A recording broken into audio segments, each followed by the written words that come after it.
በዚህ መስቀል የሕይወት እንጀራ ተዘጋጅቶልናል።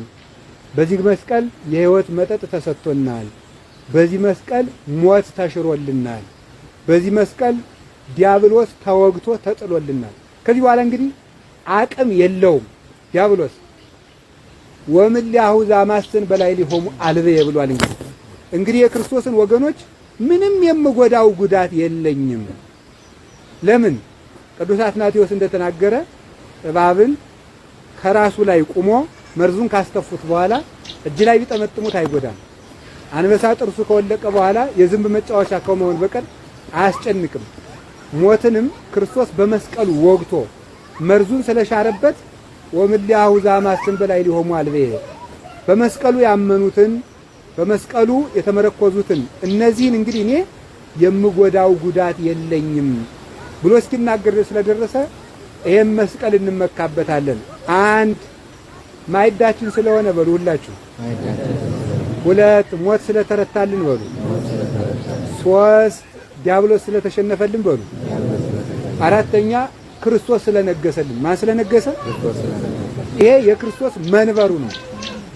መስቀል የክርስቶስ መንበር ነው። ወዲህ መቅደስ ይባላል። መቅደስ ቅዱስ ጳውሎስ ዕብራውያን ምዕራፍ 9 ቁጥር 12 ላይ እንደተናገረ ወክርስቶስ ሰካዊን ወሊቀ ካህናት ለእንተ ትመጽእ ሰናይት በውስተ ተህይስ ወተአቢ ደብተራ እንተ ይገብራ አደሰብ። ክርስቶስ ግን ሊቀ ካህናቱ ነው ለምትሻለው ነገር ለመንግስተ ሰማያት ለአዲስ ርስት ለመንግስተ ሰማያት ሰው ሆኖ በመጣ ጊዜ የሰው እጅ ወዳልሰራት መቅደስ የገዛ ደሙን ይዞ ገባ ይላል። የሰው እጅ ያልሰራት መቅደስ የእመቤታችን ናት አንዷ።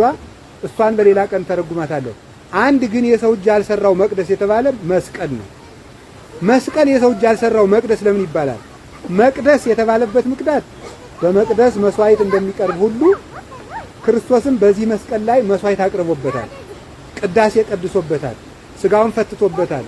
ደሙን ቀርቶበታል። ስለዚህ መስቀል መቅደስ ነው ማለት ነው።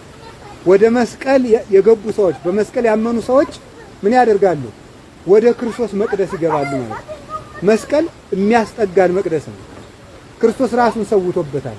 የቀድሞ ሊቀ ካህናት ወደ ደብተራ ኦሪት ሲገባ የሚገባ የበግ ደም፣ የፍየል ደም፣ የወይፈን ደም፣ የርግብ ደም፣ የሙክት ደም ይዞ ነው የሚገባው።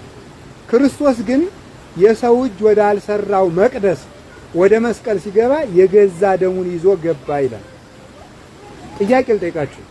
መስቀል የሰው እጅ ያልሰራው መቅደስ የተባለ ለምንድን ነው ታውቃላችሁ? መቅደስ የተባለ ክርስቶስ ስለቀደሰበት አልኳችሁ፣ መስዋዕት ስለሰዋበት። የሰው እጅ ያልሰራው የተባለ ለምንድን ነው? የቆረጡት አይሁድ ናቸው። ለምንድን ነው ሲባሉ መዘጋጀቱ በፈቃድ እግዚአብሔር ስለሆነ ነው። ሁለተኛ ደግሞ አይሁድ ለሞት ሲያዘጋጁት ክርስቶስ መስቀሉን ለሕይወት ስላደረገው ምን ተባለ? የሰው እጅ ያልሰራው። መስቀል በአይሁድ ፈቃድ የቆመ ሳይሆን በማን ነው? አቤት አዎ ተፈጸመ ተስፋ አበው በማርያም ድንግል ወበቀራንዮ ተተክለ መድኃኒት መስቀል።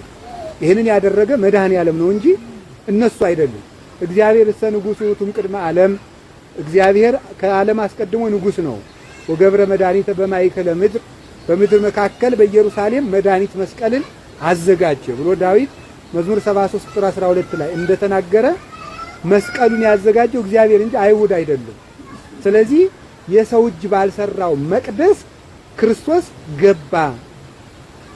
አቃሉ ጋር ናቸው።